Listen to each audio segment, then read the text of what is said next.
Teresa Steinman. Laura Sally. John Prisner. Mike Brayman. John Jacoby. And John Hazer. And as I say, Brian is going to be here soon.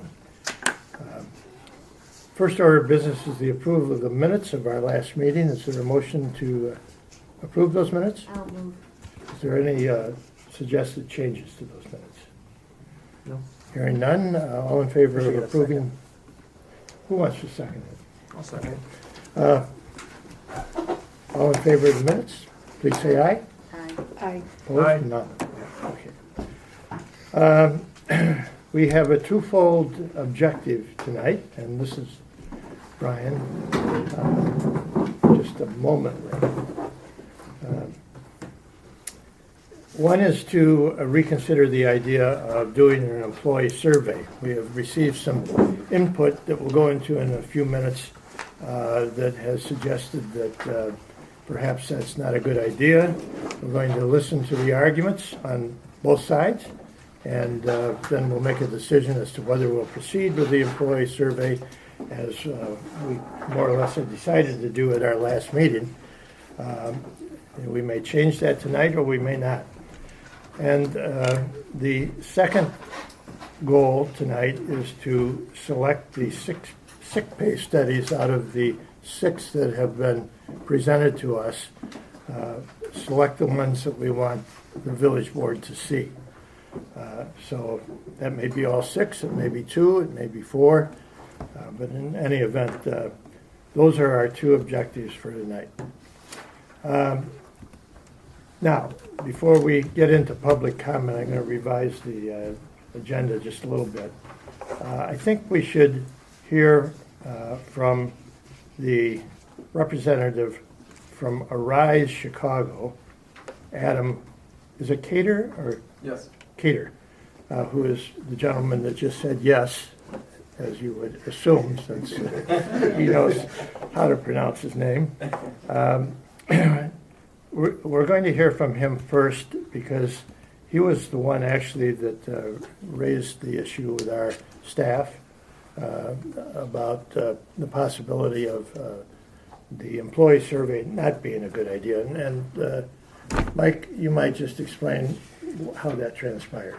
Sure. At the last committee meeting, when we were talking about the challenges associated with soliciting employee responses, which I think we all recognize would be significant, there was a suggestion to reach out to organizations that work with low-wage workers and see how they can help us solicit feedback from employees or make suggestions on how we can get that feedback. So thank you to Brian for setting up a call with Arise. We had an interesting conversation.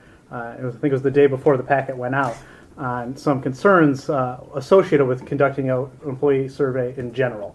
So we thought before we proceed with the survey, it'd be appropriate to ask Arise Chicago to come to the meeting, express those concerns, and give everybody, the working group and the public, an opportunity to respond and then make a decision on what to do next. And Adam, you're willing to take our questions and questions from the folks that are here? Yes. Why don't you come up here Anyway, into a more prominent position and just maybe drag a chair up here a little closer to Brian. Sure. Thank you. Hey, thanks for checking out. Go ahead, why don't you explain who you are, what your organization is, and then what the point was that Mike referred to. Very good. Well, good evening, everyone. My name is Adam Cater. I work for the organization called Arise Chicago. I'm not a Wilmette resident, so I do appreciate the welcome to join your conversation. And also I should preface by saying that we're not a research organization. The reason why we were asked to weigh in, though, is that because we do represent low-wage workers. We have been around since 1991, and we both represent low-wage workers when negotiating with their employers, usually regarding legal violations that their employers have committed. We also have a large network of interfaith congregations that contribute to our cause and weigh in on policy matters such as these. So that's sort of the perspective that we bring.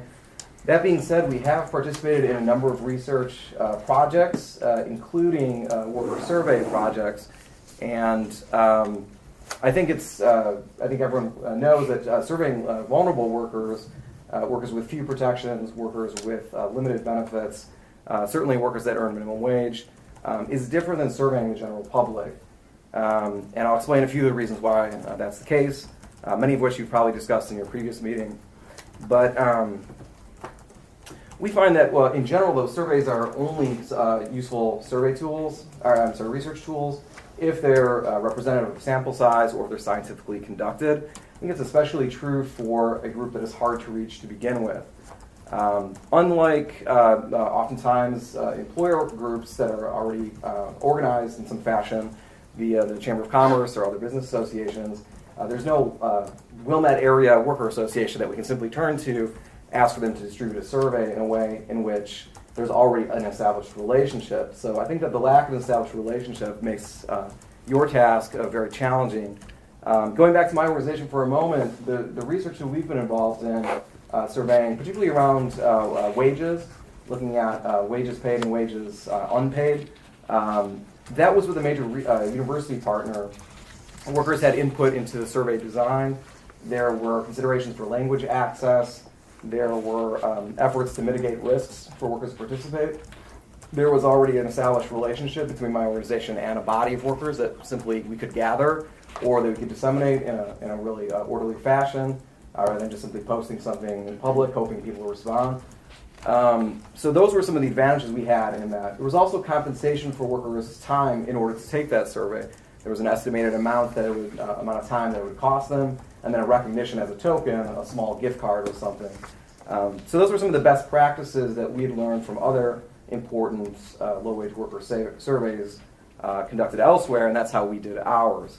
In the absence of that, some of the problems that we would anticipate you all having is, first of all, like I said, that lack of a relationship, a trusting relationship among a large group of workers, that there would be difficulties with having workers participate in research design, language and literacy considerations, and then I think most importantly actually are the risks to participate.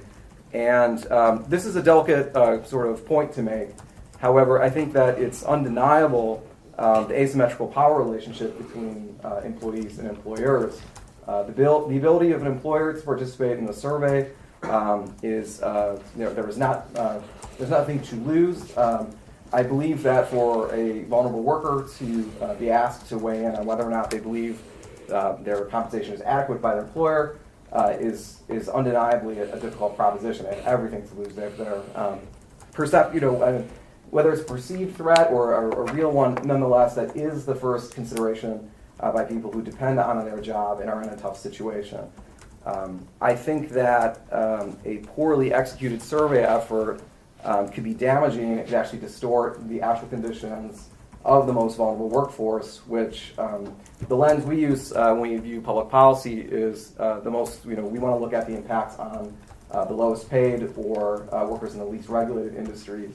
That's how we look at a policy benefit overall, and we would submit that that's what you all should consider. So I think that practically there's not an effective way to survey workers with a lack of the things I mentioned. However, luckily, I do think that there is an effective way to both learn about and express workers' interests with regard to these two policies. That, of course, is the research that's already been conducted elsewhere. I did see that there's a number of, in the agenda, there's consideration for that. I do think that with the existing body of research, one can look at what the impact has been in other places where this has these ordinances have been implemented. There are, as far as workers are concerned, this is a bit more of a straightforward proposition. We can look at the economic impact. We can look at the health impact. We can look at the family impact in terms of ability to care for family members and whatnot. And so I think that any effort of this working group that has integrity would place a great emphasis on that existing research, given that that is a much more comprehensive way to look at conditions. We would argue that, again, that what should be considered is these are Cook County policies. That was the intent. It's not as though the village itself embarked on deciding whether or not they wanted to raise minimum wage. This was, in fact, a county decision So looking at comparing Cook County to other municipalities and other counties that have already passed these ordinances would be helpful. A lot of the existing research, I believe, has already been made available. Again, not being a research organization, it's not like we conducted our own or compiled much beyond what I think is publicly available. However, I do think with a very little bit of effort, you could also look at Wilmette-specific workforce data and easily paint a quick picture about what the impact on affected workers would be. For example, we do have solid research, particularly as restaurants are concerned, about the rates of access to sick days and about the typical wage earned. For example, it's commonly multiple studies suggest 79% of restaurant workers do not have currently have access to paid sick days. Comparing that with the workforce data from the Bureau of Labor Statistics or other places, you can very easily measure what the village-wide impact on certain sectors of work. I haven't looked at it. My guess is restaurants are a large representation of the workforce here, so that's why I use that as an example. But I think we can look at other sectors fairly easily and extrapolate that. So I would urge, rather than putting something out there and hoping a handful of workers weigh in, I would urge that you would actually look at the existing data and then do a bit of new data inquiry. So I respectfully share our opinion as an outside voice in this room. All right, well, yeah, you're prepared to take some questions, and I'm sure that what you said raises some questions in the minds of folks here. Let me start out. You said that some data, and I assume you're talking demographic data, about the workforce here in Wilmette would be available. What would be the sources of that data? I know the Bureau of Labor Statistics is a very straightforward look, and that's a comprehensive. You can look by municipality, where you can look at, I don't know all the data points that are available for it, but certainly by sector. I also suspect that the village itself already has on file in its, its tourism promotion or things like that. It might have already a snapshot. I think by industry is key, though, given that minimum wage jobs are heavily concentrated in a handful of very specific industries. The Illinois Department of Employment Security, I believe, which Brian has already pursued, has furnished some data that will be helpful. Can you think of any other sources? I think the village as a source is overestimated. Okay. Yes. Those would be the two that spring to mind in terms of government data that's publicly available. There's typically market data that's available with a subscription to databases or for a fee that can be accessed. If I understand your point, it's if we know the breakdown of how many workers are in those different industries, then there's pretty standard within a certain industry. Yeah, I mean, there's not deviation between this. There's not like the restaurants of, I live in Brookfield. The restaurants of Brookfield have radically different employment, policies than our neighbors in other places in Cook County. It's just, both the market forces that determine that, and then also sort of the skill set and entry level and all that sort of thing. That all comes into play. So we see it's pretty standard. So if you can, any studies that have been done that say this is what we've been found in this industry, I think looking at by industry or by demograph, is a pretty safe way to extrapolate the impact in a way that's much more comprehensive than an individualized survey. So when you say key industries, which ones are you thinking? Obviously, restaurants you've mentioned. Yeah, I mean, I think service industries, tend to have are more likely to pay minimum wage and less likely to offer paid sick days, and certainly compared to production or to professional services. Service industries, what that means to us, and of course we represent predominantly service industry workers, are things like retail, restaurants, and then personal services like dry cleaning, pet grooming, things like that. Healthcare? Healthcare depends. If it's a large healthcare employer, I mean, those tend to be under a corporate policy that might be different. Very small business, small healthcare practices. We don't represent workers. I don't want to misrepresent. That's not an experience I have much. We don't represent healthcare workers. But data, you think data would be available? Yeah, I want to say the Kaiser Health Family Foundation. Yeah, I want to say they've had publicly available data on that. Okay. More questions? So, So essentially, the concept, what you're saying, which makes sense to me, is that since we don't have the expertise or the money to hire, I'm assuming it was you, the Survey Research Center, to do focus groups, to do the survey, to do all that, to identify the people, that if we looked at published data that talked to restaurant workers or published data about low-wage workers and cleaners, or that what they say would probably be a fair representation of what persons here would say, because there is no big difference. Yeah, that would be our opinion. With no disrespect to Wilmette, we do think it is not that much extraordinarily different in terms of workforce than it would be to other Cook County neighbors.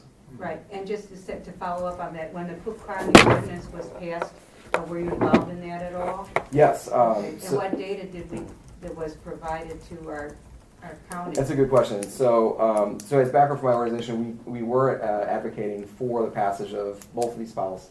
Well, predominantly the sick days policy in the city of Chicago.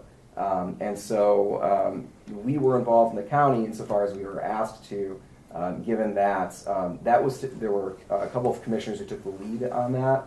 And then we came in to weigh in on the experience of the Chicago campaign. But then also, in terms of data, we didn't conduct any data for this. Anything that was publicly available, we had looked at. We determined that overwhelmingly it seemed to be a net benefit for both workers and for the local economy. Much of the data suggests that it was also beneficial for employers. So we felt confident taking aside and being unequivocally for both these ordinances. As a work organization, of course, if we thought it would be in any way harmful, result in job loss, result in cut hours, or any kind of other adverse effect, we would not have come out in support of it, given that we're accountable to our membership, and we have to be able to say we're representing your interests. And this was clearly aligned with workers' interests, which is why we took a public position in favor. Any more questions? Yes, ma'am. Would this be limited to? Oh, first, state your my name. name is Just Gail Schultz. okay. Would this be limited to every single business, to every single person who employed someone, for example, landscapers, maids, babysitters?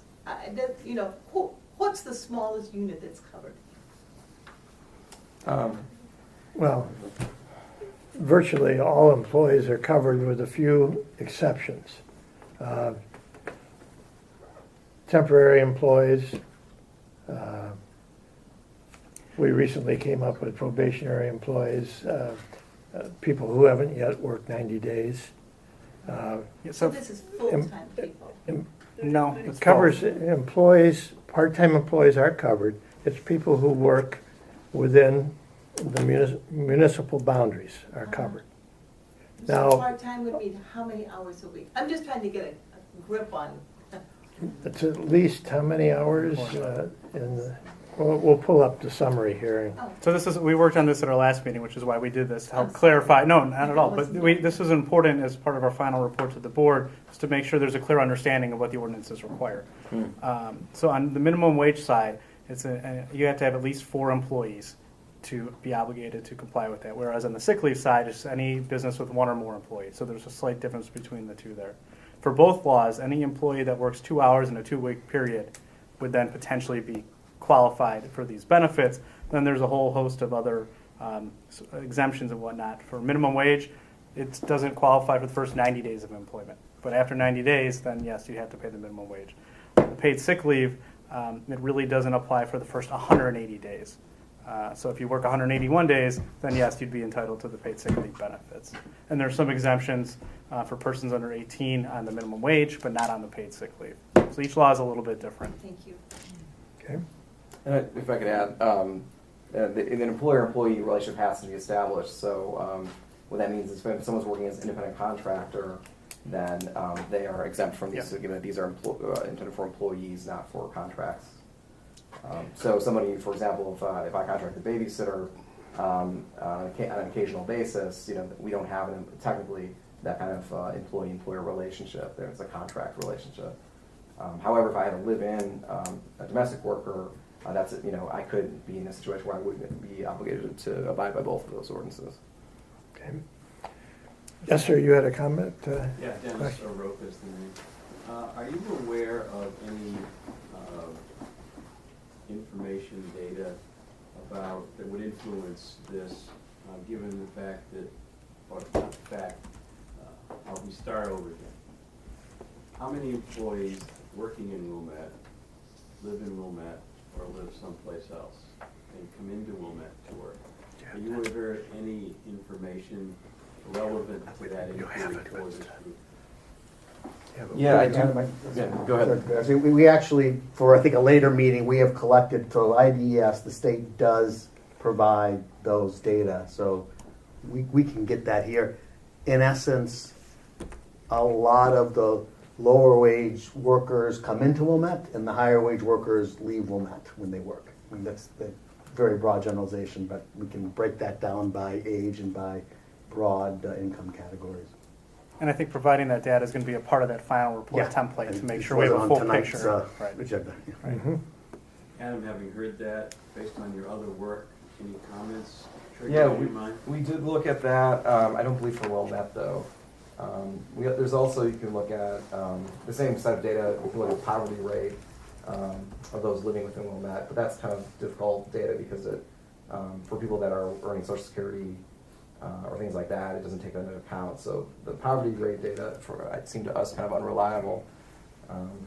But yes, in terms of how many are residents versus workers, that is something I believe from the BLS we did look at that for other suburbs.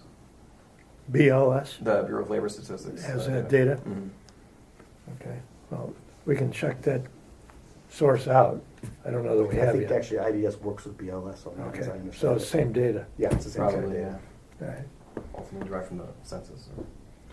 All right. Any other questions from anybody? Let me ask one other question, since Diana Hackbar, I didn't go to any hearings at the county or in the city, so did you have low-wage workers testify? We did, yes. So workers that we represent, one of the reasons why we took a lead, it took us about 3.5 years, we campaigned in the city of Chicago for passage of the sick days ordinance. We had looked at our own membership and found that 100% were without sick days. So that's why we took that as a priority policy issue. And so those, we also had our members participate in focus groups with the city of Chicago. I think there were 13 held. Mm-hmm. We brought different workers from different sectors and different demographics to 12, I'll say. And you were there. So all but one, I can't remember the exact number, but all one, we did bring workers' voices. Now, the issue is we don't represent any workers here in Wilmette, so again, if we had access to several hundred workers here, then we would happily just distribute the survey or call for a membership meeting and then have somebody, a researcher, explain the survey. But would there be any idea to think that the workers that testified in Chicago or in Cook County are any different than low-wage workers in Wilmette? No, I wouldn't think so. I think it's really industry is the main determinant. Right, so if we were to get copies of those transcripts or something like that, then that would be probably comparable to spending thousands and thousands of dollars to do it here. Again, and those were focus groups, so that was, just to clarify, that was not a survey. All right, but it's a focus group. But we did have concept, a right. dozen people represented from different industries speak. Well, if those employees were not intimidated by their employers, why wouldn't employees here in Wilmette not be intimidated when their employers hand them a survey? Yeah, again, I think it's given that we already had a trusting relationship with those workers. We had, we could sort of explain the campaigns to them. They were already campaigning for the passage of sick days, so they were already publicly involved and had some degree of trust with us that we had their interests and were able to be there to support them. Those were the workers who then went on to testify. So they'd already made a public decision as a group to participate. But they were also advocates for one particular point of view. Certainly. Yeah, we did not claim that it was a scientific survey or anything. What about the appearance here? We're soliciting information from employers. We're soliciting information from residents. The employees are the ones that are affected, and we're not soliciting information from them. Doesn't that create a little bit of a problem? Well, I think, and without saying the obvious, I think that surveys, in this case, are measuring opinions. Certainly, whereas this is, I mean, to ask a worker, do they think they should have the right to a sick day? I think it's kind of an obvious, I mean, we won't be surprised by the responses to that question. It's a more of an objective condition. But the survey would give them an opportunity to feel like they were invited to participate. Certainly. And without doing a survey, we're missing that element. And we certainly want to be comprehensive here and fair to everybody. So Yeah, I think so. I just think the data captures the material impacts, on this group. It's basically the only group that we can measure the material impact on. Say that again? I didn't quite follow that. Workers. I mean, by looking at the research, I mean that's like the only we can determine the material impact on it. Mm-hmm. We can say, earnings will increase by 3,000 something. The very first year will increase by. That's an objective measurement. That's undisputed. We could ask workers, will this benefit you financially or not? In a survey, it would be the same. So I think that if there's, I don't know what else you would ask. To stay on that, I guess for me the question is there a downside, aside from time and money, but let's put all that aside because we have an infinitely capable staff. Mm-hmm. Is there a downside of doing a survey? I mean, you're someone who works to support workers. I think it's both perception and the desire to make sure we're being fair, but we don't go and survey workers. I'm a little worried about the perception, but is there a downside of doing it? Is there a risk in doing it, I guess is the question. Yeah, I think that there's a couple different risks. I think that a few voices that are not representative could be mistaken for being representative. There were a few issues, and I think I shared it with you, Mike. In Northbrook, for example, there was a manufacturer who said, we already pay wages at a certain rates, and went on record of the village doing that. So we don't have any minimum wage workers. And so the Tribune affiliate out there went and spoke to workers on a shift change. Sure enough, a few of them did share what they were making at minimum wage. We had employees that were brought by employers in some of the other village hearings who were standing in front of their employers who had the power to fire them, who said, this is bad, I think this is bad. I don't want to paint the employers as being uniformly this way, but I do think that it does open risk. And given that we know the position by the formal business organizations here, I would fear, I would fear situations like that, especially if there's only a dozen people that are surveyed that respond. Brian, if we were to do the survey and get responses from who knows how many employees, what category would that fall into under the framework that we have tentatively decided to use? Well, it'd be C or D, it depends on the questions. If the questions are speculation about what this would do for you, we're trying to say speculative questions, whether it's a worker or an employer or a customer, we just need to be extremely cautious about So some of our questions are speculative in nature. We've tried to be even to ask the same kinds of questions, but we need to be really cautious about those. But we would rank the responses to this questionnaire as low-value information, wouldn't we? C and D are low value. Yeah. Okay. So does that affect how you think? Yeah, I believe that could be it could be more of a formal exercise. Given that I think that it's the impact on workers and their families and public health are a straightforward question that does not need to be gathered via survey. But I also fear that if there is, in fact, a very low response rate, that could give the appearance of a lack of interest or a lack of consensus about, what we think is a positive impact on this wage group. So I guess that's the downside that we fear. Can I ask you a question? Yes. If we take out some of the questions that, and don't make it so personal, maybe it's just a one-sheet survey, and don't ask the things even about age or anything, because it sounds like we can get that from the IDS or from the Bureau, and keep it just real basic. Is there something that you think we could get from them that we haven't? I don't know if you've seen our first draft of it or our most current draft.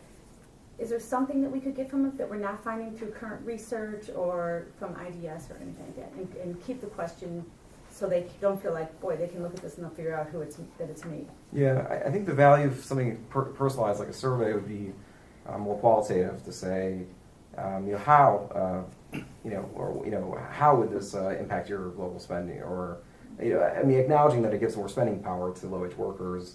I think that's undisputable.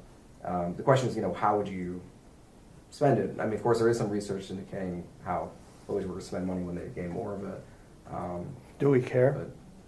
But, frankly, I think it's, from my perspective, it's more so saying, do we think that, no, I don't think so. Well, do we care if they spend more money in Wilmette if they don't live in Wilmette? They'll stay in here and have lunch in Wilmette, and then also shop in the other stores because they're making more money. And feel Sure. like Wilmette Yeah, the is service taking workers care tend of to spend more on service when they have more disposable income.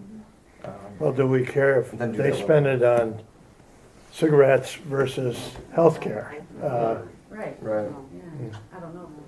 But that we're not going to get in a survey. That's totally speculative. That's where if we care about that, we have to go to the. I think we have to go to the research. Like that would be completely speculative.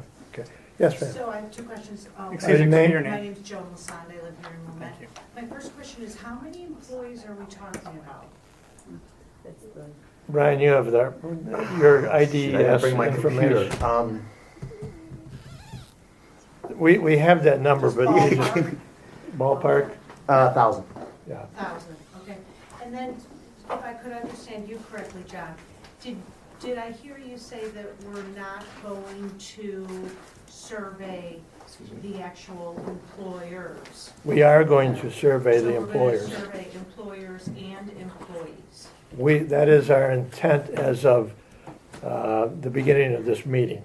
But the question is whether we will drop, in view of the arguments that Adam is making, drop the employee survey and just do the employer survey, the resident survey, surveys of other communities and so forth.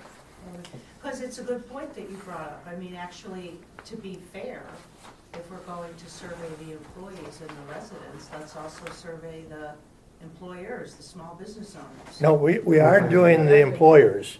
It's the employee survey that we're talking about here. Okay. So I think the concern from the villages and the working group's perspective is that the process is important, and being sure we're fair and that there's no bias is critical. So we had heard from the public at our first meeting, you need to talk to employees. You have to hear from employees because you're going to talk to businesses. Okay, so that's the process we move forward with. But now that we're hearing talking to employees could create more problems than helpful information, the decision point is you're still going to talk to employers.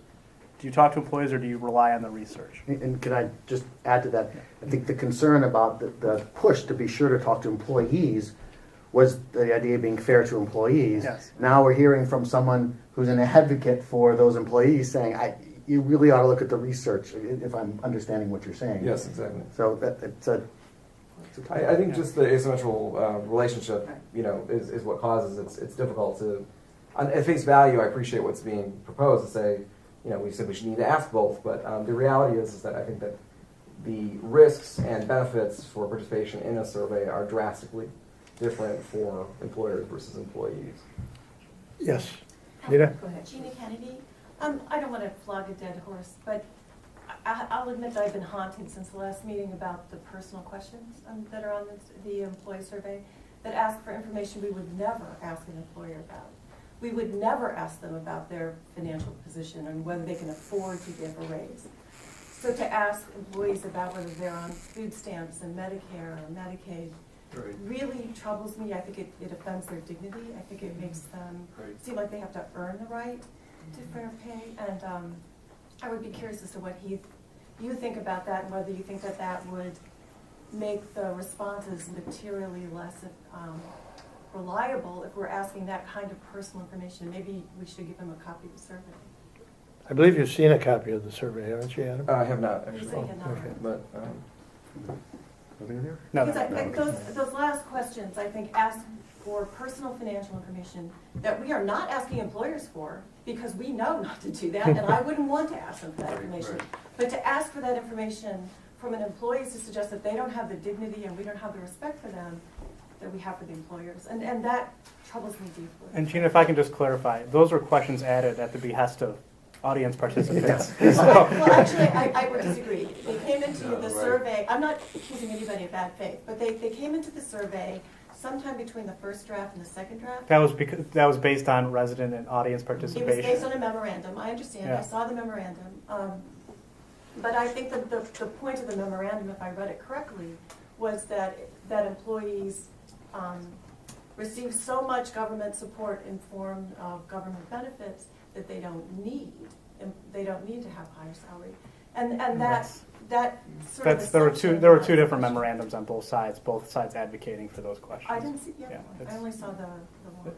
It's there. I can provide it too. It was in the but- packet. Okay, sorry that I really. Well, you know, it's The a question point, is you can raise this Yeah. point anyway, you're not precluded Yeah, from arguing I this. guess my problem is that I think we have to worry about whether we're being fair to both sides. So I would never ask questions about Right. businesses as to whether they can afford to do this and what their net profit is and how much they can pay and how much they take home. We would never ask that question. And so to ask that question of employees is to afford them a lesser degree of dignity and respect. I think that we're giving employers, which they're, I think both sides would do that respect. Well, you know, you could turn that around a little bit. Let's see if I can express this. One of the arguments that's made on behalf of employees, or on behalf of increasing the minimum wage, is that it reduces employees' reliance on the programs that taxpayers pay for. So in that sense, the information is relevant. And on the other hand, not asking employers for their profit position is overlooking something that actually is quite material. But we're not Because doing if it. somebody is operating by the skin of their nose and they're going to be asked to pay another 1% in order to have sick days, then, you know, shouldn't we be asking that? And we're not, I know But we're not, And and I I, think the reason we're not is because they wouldn't answer it. well, and- and employees might not answer this question either. Right, so Right. so the question is, why ask it then? Because, Yes, ma'am? Jean, because I think that it's necessary. That's how you're gonna find out this information, where things stand. Oh, I think we You already have know to the know. answer. Well, not necessarily. I mean, I was around a lot of high school kids and they wanted a job.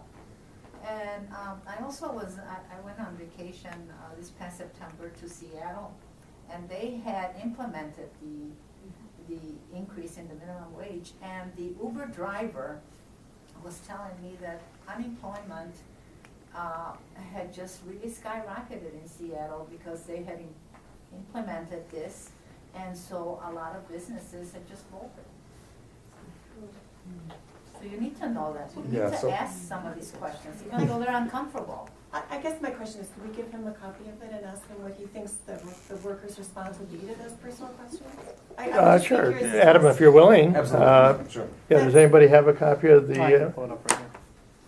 okay. Yeah, I think Just to correct the record, there's 1,347, about 1,300 low-wage workers in Wilmette. That's, you were pretty close. All right, thanks. And how does that break out by sector? Is this retail, is it lawn maintenance? Who are we talking about? That's all I can do on my phone. We do And have, well, we do have most that are breakdown, not but- kids, but the vast majority are not kids like working after school or home from college, and the vast majority are adult age. Yeah, I was surprised. Yeah. They're not youth. Yeah, I think the misperception of age is an important one, because, and this is fairly consistent, you know, everywhere. You know, when many of us were younger, the purpose of minimum wage and who tended to work minimum wage jobs, it's very different from who works minimum wage jobs in 2018. What's the purpose now of minimum wage? Well, now the highest growth industries are minimum wage jobs. The highest growth in jobs tend to be in service. So the direction, the share of who works minimum wage jobs now is very different from, say, when many people in this room were 18. that it's no longer a stepping stone. You get your foot in a minimum wage job and then work your way to higher earnings. There is a lot of research on this that demonstrates that these are often like one works in a minimum wage industry or minimum wage industries for much of their adult life. This is not, in fact. And I think it's 33 is the median age. So they minimum work wage and they stay working, getting paid minimum wage for much of their life, or much Some of of our members, say dishwashers, for example, but I can think of a few off the top of my head, have been working as dishwashers at minimum wage for 20 years. And I think that's typical, not exceptional to dishwashers, for example. Okay, Adam, would you look at the survey? Certainly. And don't bother Adam for a couple minutes. Give him a chance to look at the survey. And let's deal with other aspects of this than Adam. Yes, ma'am. I guess just kind of going back conceptually, I think we really, and me of course as well, really talked about fairness, and I would agree with you. We really said if you're going to ask this group, ask that group. But I think we also talked about at other meetings the process, how would you ask employees? And then the idea came up of the employer handing them a survey, and I told you I almost fell over dead because you can't do that because of the tower difference.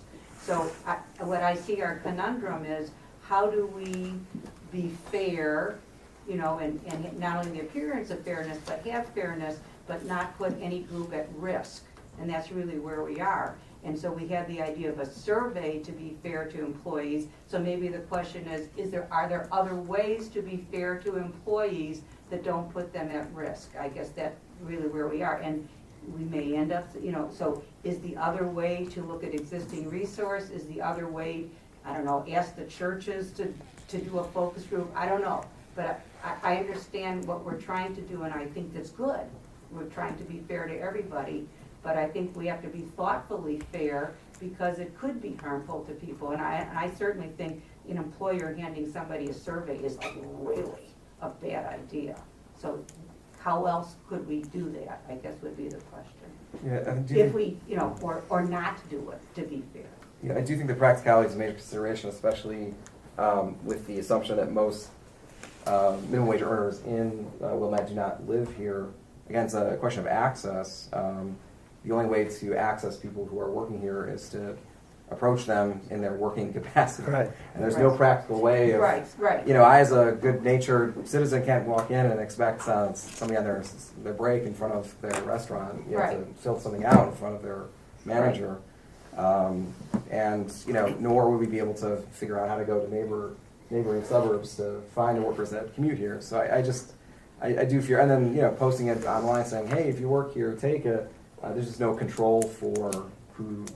I think we decided at our last meeting that we're recognizing the lack of scientific validity to the employee survey. And we also decided we weren't going to worry about cheating. You know, sure, people can load a survey, but we're going to assume that our employers and our employees are going to be honest. Now, what about asking employers to post a notice that employees, and I know what I'm going to hear, but could go online and respond to the survey online and be given a ULR or URL, whatever they're called, to visit, to respond to the survey. I mean, is that removing it far enough from the employer influence that, you know, at least we're showing the employees that we are interested in what they have to say, and I don't know. Have you looked at the survey, incidentally? Yes. Yeah, I think what's been already said by others, you know, that the first handful of questions could be answered without having to use a survey, and it would actually be a comprehensive for the entire village. You know, age, sector, income level. You know, those are all things that we could get actual numbers for rather than relying on an unscientific number of surveys. But do we want to know the age of the person who is making other comments on the survey form? Yeah, so I guess it does ask. So yeah, so per your question about government assistance, I don't know what data about government assistance, whether we would need to relate the two.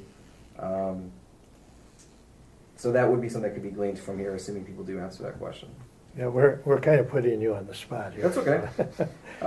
So yeah, I believe that's the, if people were to answer, you know, oh wait, there's more questions. Oh, there's sick leave questions too, I didn't see that, sorry, didn't scroll enough.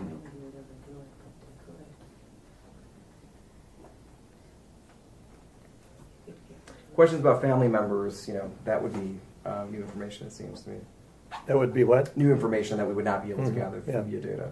Mhm. You know, how many family members would be impacted This by this would be giving folks a chance to describe themselves a little bit and then get a reaction from them to what's being proposed. And if we were to eliminate the employer and just do it online, would that meet the objections that you're raising? Again, I think it's a question of, I don't see how the most vulnerable employees, who I think should be prioritized here, how any of them would ever access that. Yeah, they're just not, pardon me for using, but Yeah. their sophistication level to go online Yeah, I mean, and frankly, respond to it. you know, thinking of the people we represent, you know, if they're told by their employer, you know, hey, or they see a posting, I mean, frankly, I mean, there are things that all employers must post, like OSHA posters that we seldom see posted, and it's mandated by the federal government. So to think that, I mean, that we would have all Wilmette employers enthusiastically posting in visible places in languages you know, spoken by their workforce, et cetera, I do think that's a stretch that we would have. Is there anything else to be added to this discussion? I don't want to get repetitive. I know it's paradoxical. Yes, yeah. ma'am. Joan Rosado, I live in Wilmette. You mentioned that there were 1,340 employees roughly. How many employers are we talking about? Oh, we know that. We have business license data. About 565 total business licenses. But Brian, you said that 1,300 were low wage. That was just low wage. Those are the ones, yeah, Those are low wage. those would be the low wage workers. There's about 6,500 total workers in Wilmette when I was looking at the PDF they used. So our pool would be 1,300 roughly employees. No, it would be all 6,500 because we can't differentiate. We don't know who is who, so we have to give it the survey to everybody. And presumably, people who are already getting sick days or minimum wages either aren't going to answer or aren't going to. I mean, I can't see that they're going to participate. Do you? I mean, They might have the more of the means to, you know, just the correlation of Right. ability to take a survey and benefit, you know. I mean, they might do it, but Yeah. Can I ask a question, Adam? sure. So I think it's important that everything we do here, we do with a purpose, and we don't do just to say we did it. Yeah. So, Adam, what is the purpose if we're going to conduct an employee survey?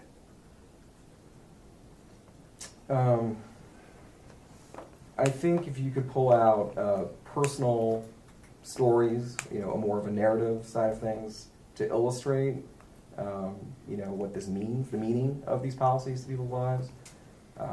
You know, the sort of economic impact is very straightforward. I think it can be achieved by profiling, you know, creating profiles of employees.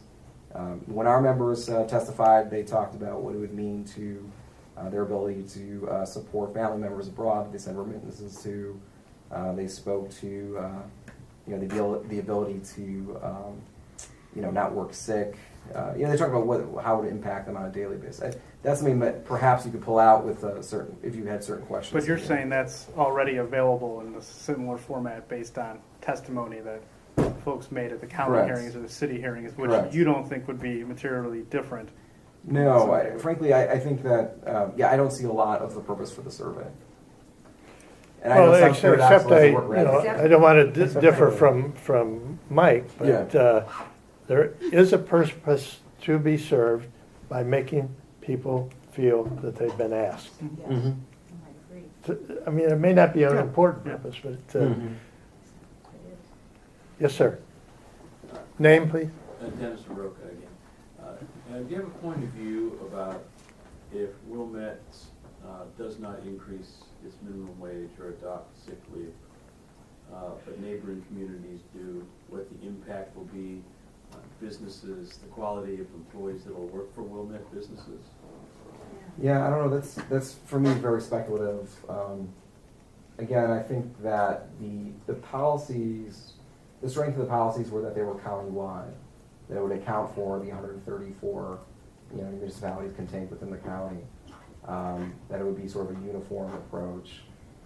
The opt-out initiatives by various municipalities sort of created the sort of patchwork mess that we're in now, and that now I think municipalities are sort of burdened with the responsibility to say, what is the Wilmette wage policy, when wages shouldn't be set at the municipal level in the first place, whereas the county, seems is a very appropriate scale to be talking about a regional economy.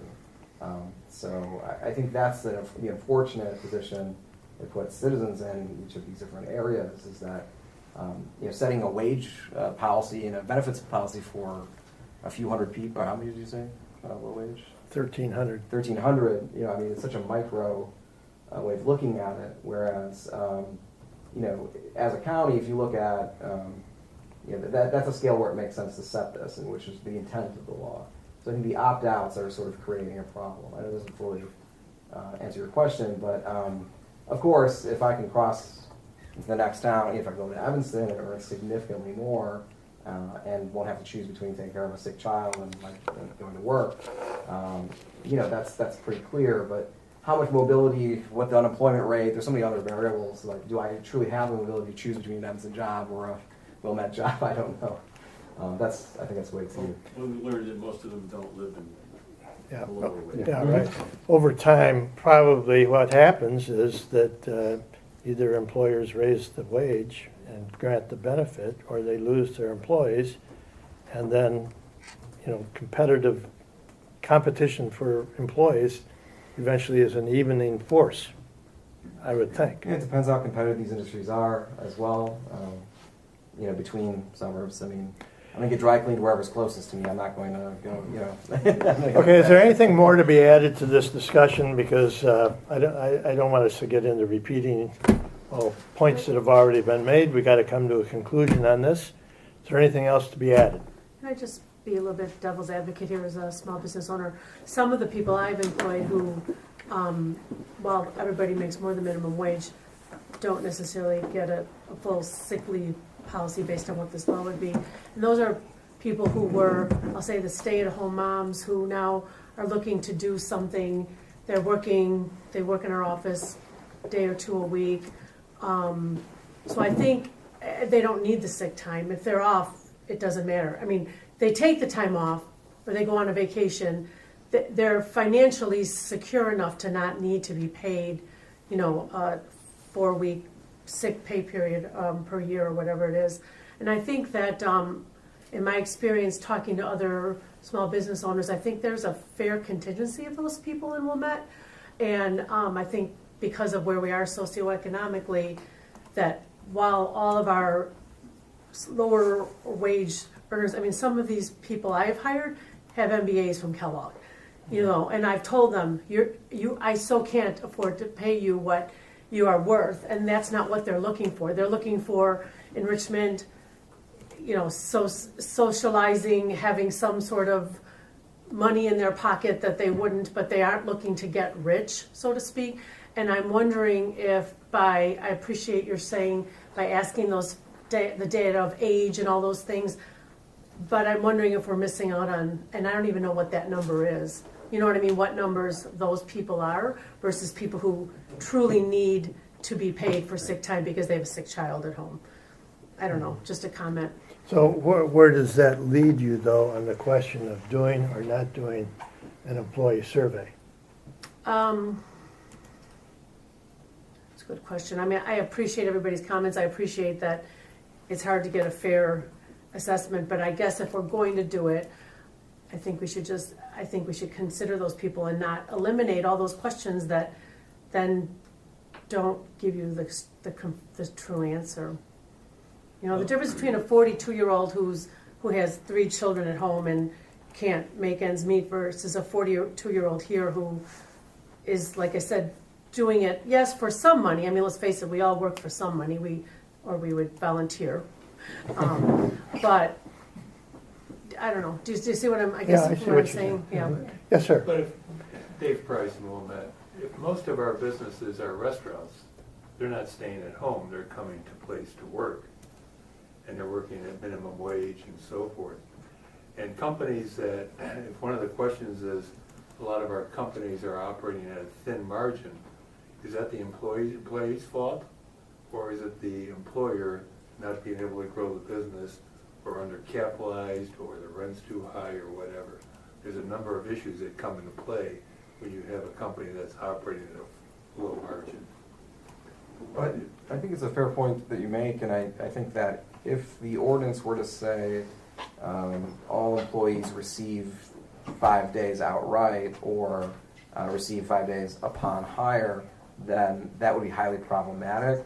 I think one of the strengths of the ordinance is that it's an earned for the sick days, not for minimum wage, but for sick days it's earned. So if I only work 1 day a week, the length of time I have to work before I would ever get to the point of taking a day off, would be a very long time. It's was it 8 weeks to earn a 1 day off? Right. Some of these people work for me for 10 years though. Yeah. It's just a lot of Right, but calculations to be but I think doing for someone who, I think But to that point, I just think that there wouldn't be a scenario, I think, for someone that works a single day a week to be taking off paid sick days. I mean, it would be rare because it takes so long to but just don't accumulate. do all the calculations. I think Laura's point, Yes. That's my I think point. Laura's Brian? point is really important because if we're going to do a survey we all say is not, for all sorts of reasons, is not scientific, we could end up only talking to your employees and say, oh, it's great. Or we could only talk to the employees of the restaurant and saying, oh, this is horrible. I think we really risk being misled.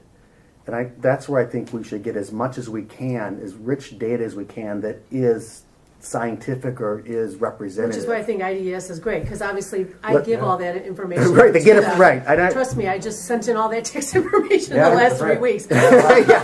So let's use it. Yeah, yeah. Right. Darn it, all that time. That's right. Yeah. And then it just comes down to the two things that you said, which is, both for employees, it seems like there's two reasons we would do it. One is, as a group, we want to look like we're being fair. And two, we want to make sure employees feel heard. I guess as a group, if the consensus is we really thought about this and that's not, our recommendations, there are more important things to look at, we can make that recommendation. I don't know how to judge how employees would feel if we asked them or not, and would they feel better or not. I don't know. Well, how much would the survey cost? It's not a big number. The way that we had planned to do it up until now was to distribute copies of the survey along with the employer survey to the employers and ask the employers to distribute it to their employees. That has some obvious issues. We were also going to give them the option of doing it online. So those are the two ways that we had in mind for surveying the employees, and we can't think of any others for making contact with them because it's a group that doesn't have any obvious It's contact. a crazy idea. Yes, ma'am. I can't think of any reason that a low-wage worker would say no to either question. But in case somebody wanted to, what if you gave the survey to the employers and also to the employees? Could you not give a stamped and self-addressed envelope that they could be returned by? Well, that's the plan. Ah, That is the Even plan. then, even then. Yeah, I was gonna say, and I'm starting this by saying it is kind of a crazy idea. Can't we have some sort of open forum and invite any employees who would like to come and like this, where they could come, like, let's post it at these places and say, we'd like to hear from you. We want to just get your opinion and get some testimonials, and if they want to be anonymous, they can do that, and they know that we're here to listen to them, and then not do this whole paper survey or anything else. We could have maybe an interpreter here. I don't know if it's Spanish, Polish, I don't know how many other languages are spoken. I don't know how they would find out about it. Kind of a way out there, but I just... Okay.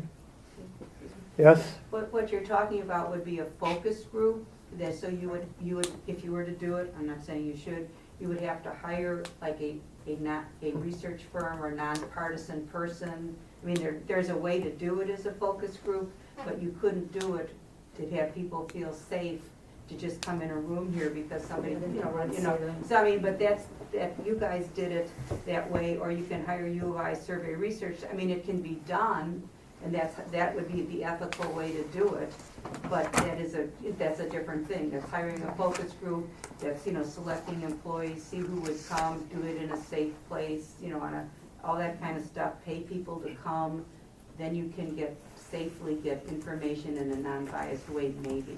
But just asking people, I don't think would work because it's not safe. Right. And we did this when we did smoke-free Wilmette, and as you had said, we had some people they were pushed up there by their employer to say, no, I'll lose my job if we, get rid of smoking. And then we had very few employees ever come up and say, I'm in favor of it, and then they would whisper to me when I went into restaurants, please, please, please help us make it smoke-free, but they wouldn't come in front of people and say it. And I know we put out a lot of material for our 3 meetings. That was a concept that was in a memo back for the January 8th meeting of you could do a focus group to talk to employees. And I think the feedback we had heard, which is why we moved away from that, was we wanted to make sure we reach all employees. Yeah, no, we don't want to leave anyone out. But it's not to say it's not a legitimate option. The village had recently conducted a focus group for our permit process. So it can be done. It was confidential. We have no idea who participated. They actually did get some type of incentive to encourage them to come. And it's about $8,000. But you get a full transcript. You get a summary of the results. It is another way to get the information. It's more expensive, obviously, than the survey we're talking about. It's less labor intensive from the village staff perspective. So it's a possibility if it makes sense, if it's worth the money. Okay, we're going to take a few more comments, and then we got to come to grips with this issue. So I see 2 hands. Is there anybody more who has a thought right at the moment? Okay, then these are the last 2 comments. Yes, sir. Dennis Orokian. If you decide that you do want to go ahead with a survey, I apologize if you've already considered this and rejected it or pursued it, but there are state agencies that conduct elections in workplaces, and they deal with these confidentiality issues and who's actually employed and who isn't and all that kind of stuff. So you could reach out to them and say, do you have any advice for us about should we want to poll employees who work in our community? They might have some ideas. Mm-hmm. That used to be my field of practice, as a matter of fact, so I'm familiar with those elections. Yes, sir. Yeah, my only thought, I'm just throwing this out, what if the surveys could be picked up and filled out at the village hall, at the rec center, in various places that the government has in Wilmette, and employees can stop by and fill it out there and leave it. How do they find out about it? Well, that's a good question. Well, would the employers tell them, and then they say, for those of you that are interested in doing this, you're gonna get $25 or you're gonna get $50, just stop by, it's only gonna take, 10 minutes, 15 minutes, and they'll give you a check for $50. I'll stop by. Did I see you in line last time? Right. 2 quick questions. Who's the largest employer or largest employers in Wilmette? Well, the school district is the largest Or, employer. private sector. So the other large employers are Jewel, Walgreens, Chalet, and Carson Perry Scott. Okay. And then also, are there any major social service agencies? Carson's probably has a collective bargaining agreement, so. No, I talked to the lady when I was trying on clothes. Well, she doesn't have one. No, she doesn't have one. Jewel does. Jewel does, yeah. Sorry, what was But the question? are there any large social service agencies located within Wilmette? Social service agencies? Yeah, social work, other services for low age. I think New Trier Township probably has the most outreach, but they're dealing more with residents in need in town and the community. But they have a lot of good contacts and organizations they refer people to as well. Mm-hmm. All right, we're going to have to decide this. Are we going to continue the way we are? Are we going to drop it entirely, or are we going to do something in the intermediate between dropping and going forward? So, without binding anybody, let's try to narrow down to two our choices. How many want to drop it entirely? One. What drug? The survey, the idea of a The survey. employee survey, Completely? Completely. right. You do, okay? With the addendum that we use the IDA. Yes, Okay. yes, Okay. yeah, that's, Okay. let's use what And Laura, okay. let's use what Laura said, Okay. just like, Thank Okay, you. that's two, right? Okay, yes, sir. Who wants to go ahead as originally planned? I do. Okay, that's one. And who wants to figure out an intermediate course of action? 2-1-1. That's not a strong consensus. Clear as mud. it's Cook County, just declare a victor, and, yeah, but whichever one's right. I'll tell you what I'm going to try to do in order to reach a consensus. I'll temporarily at least vote to find an intermediate course of action, which gives that 2 votes. 2 on one side, 1 on one side, and then 2 in the middle. So now, you folks who were on the, I will call it the extremes. Ooh. Do you have any ideas if you were pushed to this middle position? Do you have any ideas as to? What we would do, Yeah. so, I guess let me answer your question with a question. What are we hoping to get that we wouldn't by using IDS and existing research? In your gut, what are we missing? What are we hoping to get? I'm not sure. There's 2 possibilities I can think of. One is the type of testimonials that have been referred to here. Just some real-life Wilmette employees telling their story. Mm-hmm. And the other might be this demographic data that we've been kicking around. I would think to also make the employees feel that they're included. Yes, I would agree. So, and we're going under the assumption that people are cheating, and I'm assuming that's including employers too. Yes. So I that's why I think that it should be questioned to the employees to give them a say, so to speak, whether they act on it, that's up to them, just as it's up to the employers to act on it too. So there's not going to be a true scientific survey no matter what. That's But correct. we can get close, or we can at least say, hey, we're giving you an opportunity to, fill it out and don't sign your name, or, try to be as anonymous as possible if you're concerned about your job or your boss, so to speak. But by excluding them, I think it could come across as, well, they ask the employers, they ask the citizens, I don't live here, I work here, but I'm not included, I don't have a voice at all. And they're going to use the stuff from Cook County. Well, that's not my voice, So that's where I'm thinking. Brian, having said what the purposes might be, Yeah. what do you see, put you on the spot here, what do you see as a possible way that doesn't involve the presently conceived employee survey and doesn't involve abandoning the idea altogether? What do you see as a way of going about this? So, on the data side, I would say let's get everything we can and ask from the just demographic data side, what is it that we don't have? Because we may be able to get a fair amount of it that way. On the making people heard side, I guess I would ask, is there a way, there's no right or wrong answer here, we can potentially just go through with the survey, but maybe do we ask employees if they're interested in participating in a focus group or some other way, or would they like to do a survey or a focus group?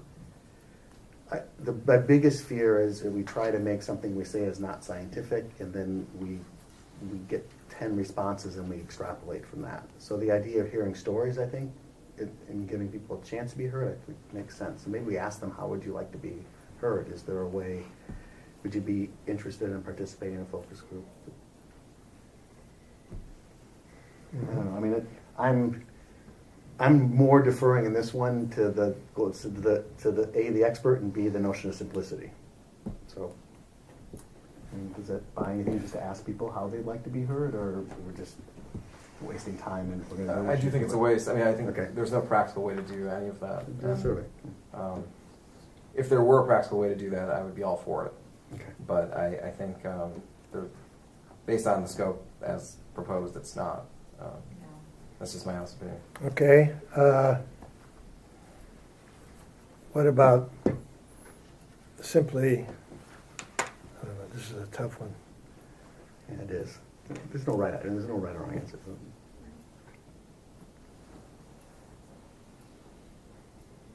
All right, I'm going to swing over to the side of dropping the whole thing. So how many votes does that have now?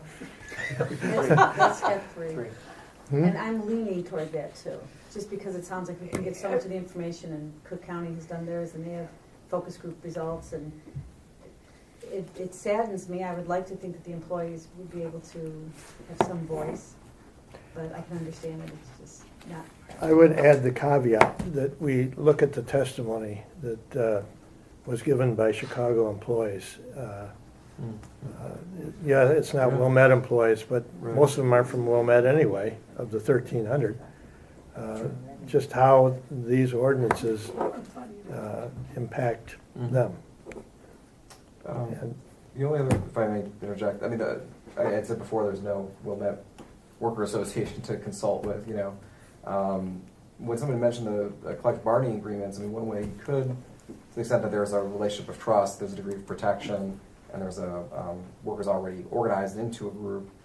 Perhaps if you know, the UFCW representing the jewel workers, if they would be amenable. yeah, but they're all making more than minimum Right. wage, so. Yeah, more than me. All right, let's take another attempt at consensus. I was trying, guys. How many want to proceed with the survey as written and previously approved? One. How many want to drop the survey entirely? 1, 2, 3, 4. That is the outcome. Okay? Sorry, John. Majority rules. Doesn't, you I know, also apologize for I'm just being trying to be as a fair as here, possible. but No. I was doing my job. All right. Thank you. Absolutely, yeah. Yeah, thanks very much, Adam, for coming. Absolutely. Thank you. Thank you very All right, much. thank you all for taking careful You consideration. can hang around if you want, because we have another issue that we're going to. Where are we with the other two surveys? And we do know that those don't have a lot of value too, right? Yeah, we do. We do know that. Mhm. Okay. I mean, I know we spend a lot of time on these, and yet, you know, the. Which other two? There's the employer one. Employer and the resident, I mean, they're all So- speculative. Well, the resident will have scientific validity. Let's go. It will be a plus or minus 5% Oh, okay. accurate thing. But isn't aren't a lot of those questions too kind of, what do you think it's gonna do? Yeah, it's going to be pure opinion. Yeah, But if you were sitting on the village board, wouldn't you want, you do, right, you do wanna see that, Mhm. I agree. And that, we will draft the questions for the resident survey after we collect the surveys from the businesses, after we do this data collection on, from the employees, so that it may help frame the questions that we're asking our residents. So that's a late March, early April Okay. project for us. But once those questions are set, that survey is done in 3 or 4 days. It's much easier to do because it's all via phone, and it's a random sampling of 300 Wilmette residents. Okay. And we'll start the employer survey this week. Now that we have clarity on what the process is, we'll get the online link out hopefully by the end of the week, and then we're outsourcing the printing of the actual surveys and business reply envelopes. That should be out the week after. all right, now, we'll circle back to the item on the agenda that is public input, but since we've already decided this issue, please reserve your public input to other items. And if anybody has anything to say now, you're welcome to say it. Otherwise, we're going to move into the question of which surveys dealing with sick days we are going to recommend to the village board's consideration. Anybody want to say anything? As you know, you're perfectly welcome to chime in as we proceed. Okay. Brian, I would like to turn to you because really before we decide what surveys we want to forward to the village board, we have to make sure that we have responded to relevant questions. Yeah. And you did this framework that we decided to follow. If I can jump in real quick, this is the final report template that was distributed and discussed at the last meeting that we're going to use as a basis for the discussion. There's copies at the front chair here if you don't have one.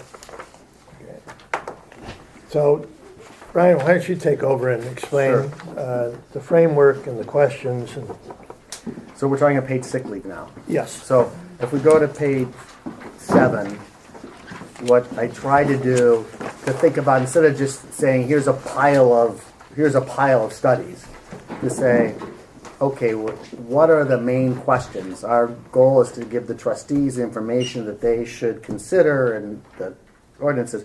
What are the questions that one should try to answer? And then let's get the information as best we can for each of those questions.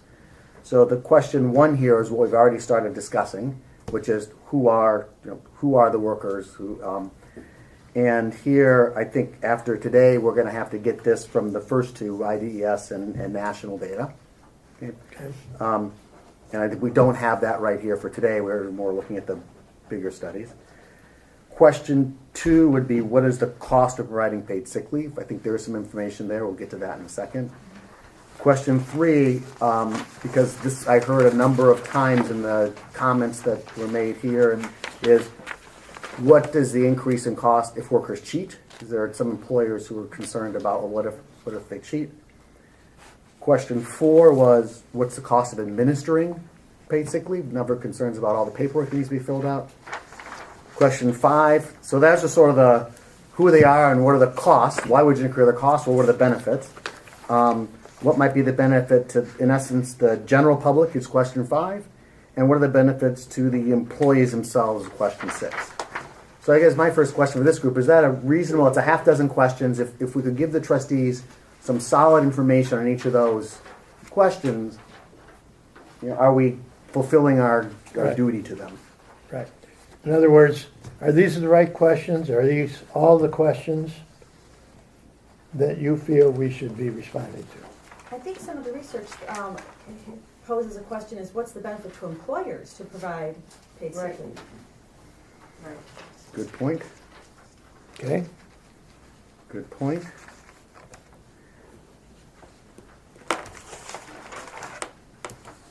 All right, we have a Let's add that. suggestion. I agree with that suggestion. You do? Okay, John? I'm not sure. Okay. Well, for the time being, at least, we'll include See it. if Okay. it works.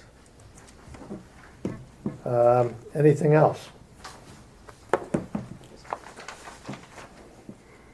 Take a minute and study it.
Okay, I'm going to call time. Anybody up here think of any other question? You've done a good job. How about you folks in, yes? Yeah, Diane, my question. I absolutely agree that there needs to be a question, how does it benefit employers? Because there's Good. data that shows Yep. that employees are more likely to want to work in a company. Great. I think that's good. The only other thing, I think question number 5 is nice, but it's very instrumental. I guess it was kind of going back to philosophically, what's the benefit to us as a village, as a civil society, for wanting to treat people equitably regardless of their socioeconomic status? In other words, what does it mean to us as a village of Wilmette to say that we buy into treating people equitably and not, I mean, I think that is to the image of our village, to who we are as people. And where are we going to get that information? Well, I think, well, that's an interesting question, but I think that, I mean, part of the reason that I have to agree with the gentleman who spoke before, the whole idea of having the opt-out has put a lot of people, I think that was put in the ordinance to sweeten it, to let it pass. But that is what has caused this where we are today. So the question is, where do we want to be in the future? And do we want to be perceived as an equitable? Well, don't you think that the resident survey is going to go a long way to answering that question? Yes, if that question is yes. So is that in the resident survey? Well, the resident survey probably boils down to their opinion on the ultimate issue, which kind of will be based in part on what you're Yeah, I mean, suggesting. but I think Yeah. that is just as our concern before for fairness, this is the same kind of thing. Mhm. For question 5 and question 6, I think it'd be more advantageous, to be fair, if you were to say, what is the benefit and or disadvantage to? Because you're presenting then an equitable question, like if you just say, what's the benefit, then it's leaving out the option to present what disadvantage might someone see. So question 4 is what the cost is. Yeah, so 3 and 4, 2, 3, and 4 are impact on employers, who are the Cost. ones who are paying in essence for it, and 5 and 6 are, and 5 and 6 are effect on employees, and then there's an extra one someone suggested is effect on employers. John, are you saying maybe you should read what is the impact to employees? As No, I'm opposed just to what is saying- the benefit? The question could be, what is the benefit and or disadvantage to village residents? For question 5, or question 6, what is the benefit and or disadvantage? Or just what's the impact? Right, that would- Or what's the Yeah. impact? Right, which Sure. that was kind of Sure. the direction we were going at the last Sure. meeting with the surveys, Right. was Yeah, to be that's a good point. neutral. Right, More- exactly. So I That's think what the I'm word, trying yeah. to, So impact, I think, is more neutral right, than benefit. right. Yeah. Yeah, I like that. Well, then you have to change all the others to impact as well. Well, I think Cost. those are costs that probably can be measured in some Yeah, I way. think that's the, yeah. So, okay, I think we're going to change 5 and 6 to impact. Thank you. Any other suggested changes? Okay, then we have the question, which of the proposed studies answer these questions? Exactly. I have an answer, Okay, all of them. There's only 6, right. and they're small. But should we guide a little bit, because some of them answer Okay, just one. All right. think- So I agree with that, okay, but if you look at tab number 2, this is very much about the impact on the people around them. So Brian, you're looking at page 19 in the PDF packet, which is the table of the 6 studies, right? Sorry, yes, I'm looking So, at the table. for everyone up here, Brian's looking at this table here in the cover memo. So it's, I think it's page 2 of your cover memo, right there. you folks have that? It's online. Yeah. Okay. Okay. That might help everyone follow. Thank you. But I guess, so if we, Some folks don't have this page. Okay, sorry about that.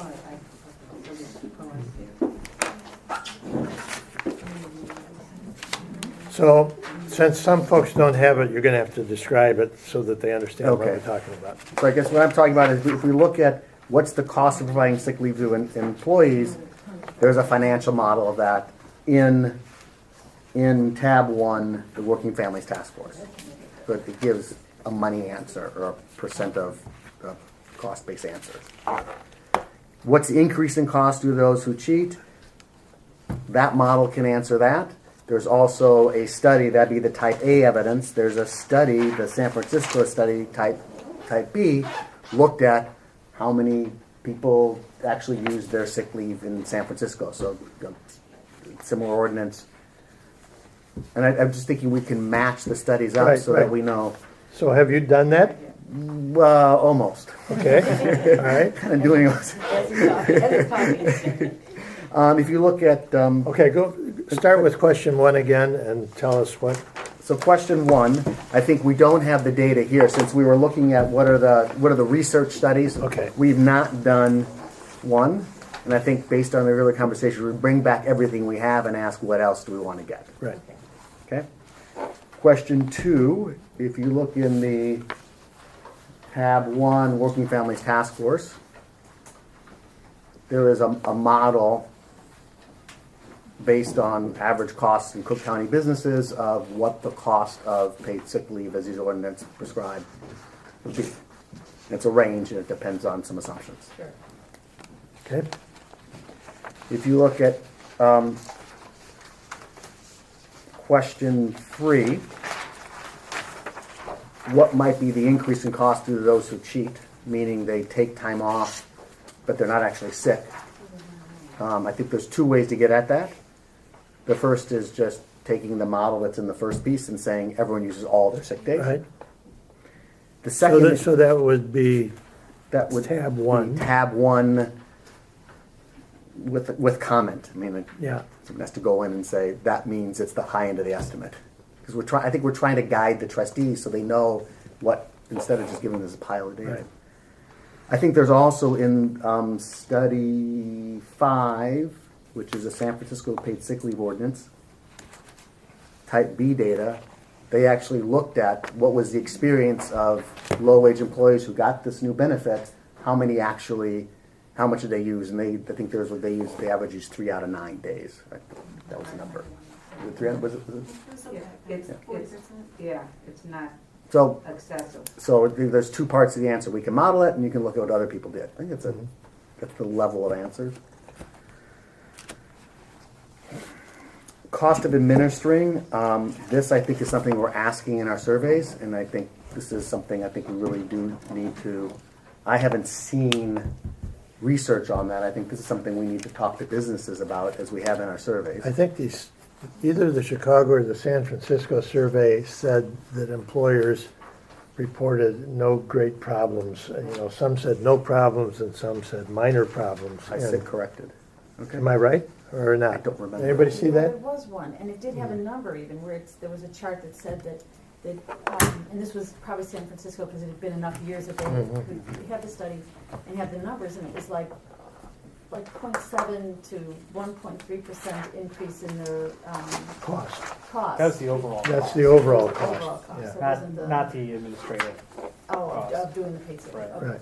sorry. But Can we leave it to there is one Okay. that addresses that That's correct. question. Okay. That was 4, so that would be, okay, I'll look at Sam.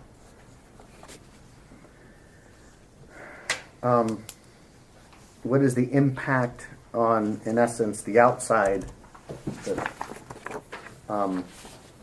world? I think there are several in here and others on the effect on influenza and other health issues. And those would be number 3, the pros and cons of 6 schemes on public health. be number 2. Workers without paid sick leave less likely to take time off for illness. You know, tab 3, the pros and cons, Mm-hmm. that's from 2015, September of 2015. There's a more current one from the same authors, August 2016. And the title is almost the same, and there was some, they sort of cut and pasted their second one and used a lot of their stuff, because we got it from Adam. Did you get that email that had Adam's links to more, and it was the pros and cons of sick pay schemes? Yeah, they just updated it. They updated the early updated one. the So numbers, let's use the updated It was one. the August, they changed the That's title a great. little bit, but it was still testing. Which question are you on? So I'm on question 5, which is what's the impact on Right. those around. So, okay, so that's, I think that's a good point. We should update that. So which studies did you list under question 5? I had number 2, number 3 updated.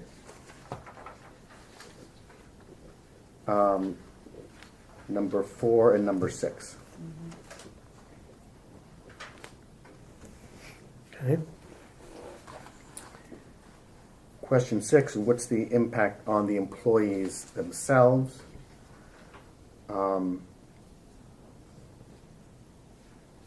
It would be number 4, so that one gets to be used twice.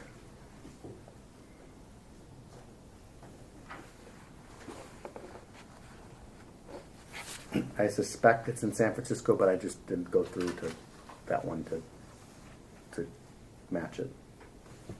I believe it is. Yeah. We can verify that, Yeah. but that would be number 5 That'd be then. number 5, yeah.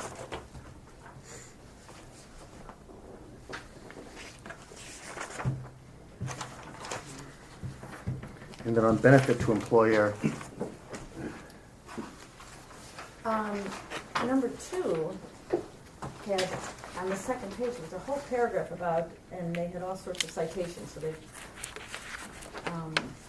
of how it, you know, it decreased worker errors in production, decreased accidents and injuries on the job. So that's the new question. Yeah. Right, increased worker productivity, so it's all there and it's all cited. So So that's that- number 2, I would answer that one. great. Okay. So we have 2, 3, 4, 5, and 6. What's behind tab 1? Yeah, and 1. We used the first question. We used tab 1 for Okay. the cost. Right.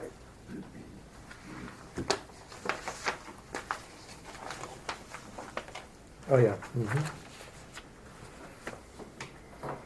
Well, that suggests, unless we want to eliminate one that isn't a standalone, I don't see how we do that.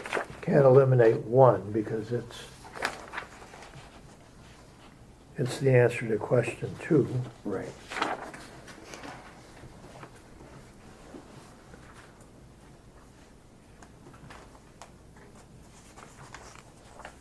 Number 5, we were saying answers 2 questions. Mm-hmm.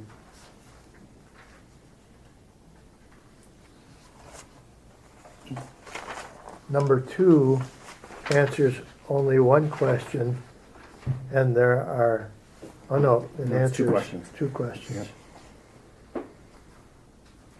Number 3 answers only 1 question, and there are 3 other studies that answer the same question. So the question would be, can that be eliminated? Or is it different enough? Number 6 as well. 3 and 6 both answer one question. Which are answered by other ones. Yeah, I haven't gotten to 6 yet.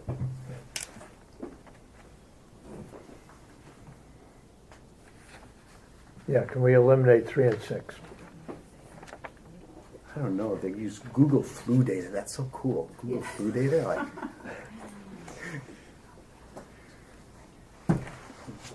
And I mean, What my do only you comment think? would be What do you number, The study number 6 is from Yeah, 12, that's 22 a real years old ago. study. So is there enough new information where that's not needed? And which question was that one answering? Number 5. Number 5. 96, that's, yeah.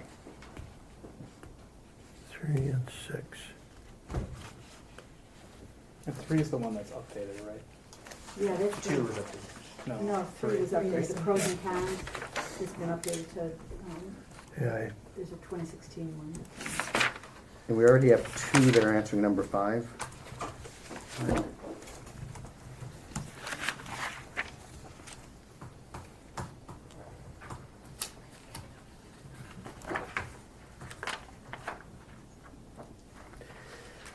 And the advantage of this one is it's short. Brian, did you have a chance to look at the fact sheets that, Adam? that Adam gave us, through the National Partnership for Women and Families? And some of them, like paid sick days, busting the common myths with facts and evidence. And when you look at that, like all the citations Right are the there. ones we're talking of, are these. That's a really good point. And it's all concentrated, which is kind of nice. And they, you can kind of look at that, but they even have a fact sheet called Paid Sick Days, Low Cost, High Reward for Workers, Employers, and Communities. They have them separated by like business and economy, healthcare, all these. So I didn't go through all of his. Maybe I know what we had a lot. what we try to do is find a couple, where we can find a fact sheet that lists these. Maybe unless you want to if we need to finalize it tonight, maybe we look for a couple fact sheets. We get rid of longer reports. Yeah, my only concern on think? using the fact sheets are they're created by advocacy groups, so they're Yeah. clearly biased in one way. Yeah, I think we want to stick with the studies. Yeah. Okay. Yeah, I the agree studies with that they that, because came I from tried before hard they not to do extrapolated that. it and picked and choose what they Right. wanted. That's a good point. right. Because they're not looking at, we're not seeing the whole study from the fact sheets. Have we not found any research that isn't giving us the positive benefits? Like we haven't seen any that, I know we're trying to give the trustees, okay, this is what some studies, but You mean like the reduction in hours, that kind of thing? yes, the employee, right. They weren't hiring as many people now and they reduced their hours or That's in the minimum wage But not stuff. the paid sick Because leave. part of the reason is that the actual cost is so. Cost of de this minimis is compared to- under 1% to Yeah. 1.5. As opposed to, Yeah. And it hasn't 10%. been peer reviewed nearly as much as minimum wage. There's like, right, they say there's not nearly as many, minimum wage has been reviewed, studied so much more than Right. paid sick leave. I think this has been studied, but I think it's just the impact on business is so different than minimum wage. Because minimum wage is a pretty significant change in the cost base of the labor, whereas there's almost no change in cost base. Right. So what about eliminating 3 and 6 just to, we're going to be throwing a lot of stuff at them.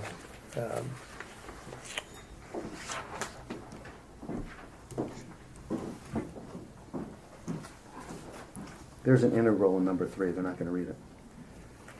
And they're not going to read, well, number 6 is so old. I actually think that is an important point, that this is a really basic thing here. This is about how people get sick, and it really hasn't changed. And You mean in number 6? yeah. But You're killing me, I don't know what number 6 is. I'm sorry, this is the, No, I mean the question, I thought you meant the article, just tell me what it is. No, we're talking about let's see, I was talking about the article, impact of institution size, staffing patterns, infection control practices. Look, I don't think it's, no one of these is critical. If you're a former, head of the trustees, if you think fewer, more chance to read, let's do fewer. By the time we finish, we are going to be giving them a gigantic amount of information. And to the extent we can streamline it, I think it would be helpful to them. Yeah. Let's take those 2 out and when we kind of look at everything coming together, let's Okay. see if we've If we're left missing some them. holes or if it's still too much. Okay, so we got 1, 2, 4, 5. 4 studies. Well, I was digging number 3. I'm sorry, I was Teresa? digging number 3. I was kind of liking that one. You were liking 3? Yeah, but it's really, It's long though. it's really long. Should we give them the abstract? Well, it is long though. To me, I think you need to take that into consideration. Is it going to really be? Yeah. Say that again. It's long. It's 3. And if we're looking to give them all this, I mean, not that that's the only reason we should eliminate it, but certainly, I may not pay as much attention to it, or we just give them the abstract, the one-page abstract? Make this talk directly to people get sick, yeah, people get sick. All right, that's an idea. You want to do that? Yeah. So on 3, we'll just give them the one-page abstract. Sure. Okay. And then if they want to see the full. Well, they Didn't the can- trustees get all the stuff that we got in our first, they've already seen all that, right? Not all of these studies though, but they've Not seen these. that first binder you got on the first day, that was mostly all provided in the initial packet to the board. Okay. But a lot of this is new information. Right, I understand that, but they have seen all of that now, but we're not going to any of that because we figured they've already seen that, we're giving them all new, right? Because a lot of that was. No, we're going to articles. take up those minimum wage studies and try to pick out the Okay, And some of those minimum wage studies were a part of the initial board packet. okay. So we're not saying we're ignoring all that old stuff. It just depends how relevant it is to this discussion. Okay. I just think we have to organize it for them. I think part of our role is to organize it and help them make sense of it. All right, is our consensus now 1, 2, 3 abstract, 4, and 5? Yes. Yes. Everybody on board with that? Okay, great. All right, is there anything more that anybody would like to say? I would like to say this. I want to thank you all for coming out again, especially on a night like this.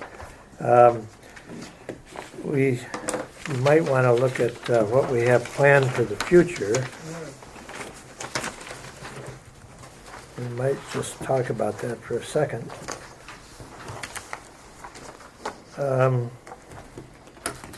There was something that I wanted you to say. You did, yes. So we had our survey professional review the employer and employee survey tools that we had created at our last meeting. And his overall comment was the surveys are really well done, and he had very little feedback, which is good. So thank you to everybody. He did have some general comments, and so did was it SmartCube, Brian? Yeah. A data research firm Yeah. who looked at it as well, where we'll simply clarify or synthesize some of the questions a little bit. They both recommended we include bands in some of them, and age of employees or tenure of employees, to make that way we actually get responses, as opposed to somebody skipping it because they don't know the answer. So I thought those are good, helpful suggestions that we'll put in place. And on the minimum wage questions, when we ask about number of employees paid less than certain rates, to add a separate question for tipped employees, so that we're addressing that sector as well. So I thought those are good suggestions. We'll make those changes and get those surveys out right away. All right, and you might address these other items where we stand on them. Yeah, for the next meeting, which is March 5th, so we have a month off. And that meeting, I think we'll be back here at Mallinckrodt, but we'll confirm with everybody. The goal would be to go through the minimum wage studies, which is a lot. It's most of this binder up here. It's about 20 studies. And I think what we did tonight was really effective by using Brian's template. So this is in the last packet, but if anybody needs another copy, just email me. It's also on the website. But I would look at the questions on minimum wage and see if we have other questions to add or change, because that'll then inform our discussion on what studies we're going to use in reference to each question. So that'll be the beginning. That'll be the entire meeting, is going through the questions, making sure we agree on the questions, then tagging the studies to each question. So hopefully that's done on March 5th. If not, we have another meeting scheduled for March 19th where we can continue that discussion. And then on the agenda still, there's the discussion to have about living wage, for a recommendation from some of our working group members. We've talked a lot about the employment data. That's stuff that we're doing a lot of work on, Brian, especially in gathering and putting together. So we'll put that in some type of presentation mode for a future meeting to discuss and tie into this final report. There was a suggestion, I believe it was from a resident, to look at the Cook County Commission on Human Rights data and how many, not appeals isn't the right word, but complaints they've received to date based on the ordinances. That's an easy request through a FOIA to the county. We should probably make it sooner than later, because it could take the county some time to respond to anything. And then we talked about the resident feedback survey. That'll be the last thing we do. Once we have all this information, that helps us frame the questions to ask the residents. And like I said, if we do a phone survey, that can be done in a really short amount of time. That keeps us on schedule to get to the village board in May or June, so that they can review our material and make a decision before the next scheduled minimum wage increase, which is July 1. An interim point, at some point we're going to want to do a status report back to the Finance Committee to make sure that we're on the right track, and that if they have other things they want us to look at, we do that before we're too far down the road. So the thought is we'll complete our survey collection data with the businesses and the other communities. We'll go through the study process, we'll update the finance committee and see if there's anything else they want us to look at before we put our final report forward. So we're making good progress. I think we're on target. And just to really appreciate everybody's help in getting us to this point. Thank you for all your work behind the scenes. Oh, and you also saw Gina's opinion, or not opinion, that's a little strong. Her memorandum. Analysis. Her memorandum on Summary. the, Oh, on the tax? on the tax law. Now that the stock market has taken a dive, it may deplete people's resources, but in any event, thank you again, Gina, for doing that. All right, anything else that anybody wants to say? Hearing nothing, is there a motion to adjourn? Motion to adjourn. Second? I'll second. All in favor? Aye. We are adjourned. Thank you.